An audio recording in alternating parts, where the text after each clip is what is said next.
Da kan du bare tømme det oppi. Skal vi gjøre det? Ja. Ja.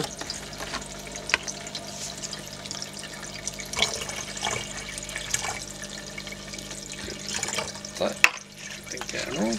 Og så når vi tar av den her nå,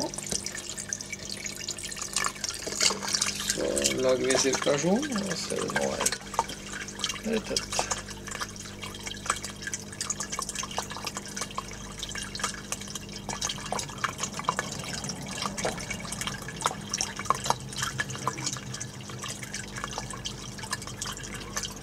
Og hvis du nå setter på igjen det lokket, da er det...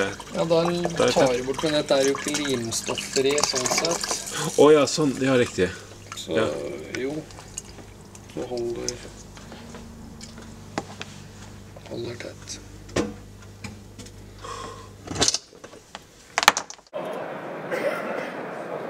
I den her væske, der cirkulerer her, jeg har en cirkulation, der har jeg tætningsvæske.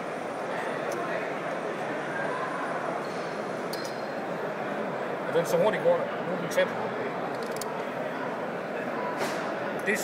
Det som sker, det er, at de fiber, som du ser, der ligger i væsken, de cirkulerer her rundt. Så snart du får en lækage, så går den ud, så lægger den sig i lækagen. Så ligger hærderen, som ikke er inde her, men den er i det rigtige bord, den lægger sig øvenpå. Og når den så får kontakt til CO2, ja, CO2 i luften, eller i betonen, fordi den her, det er jo en gulvvarme, den er støbt ind i betonen. Når den får kontakt til CO2, så stiller den.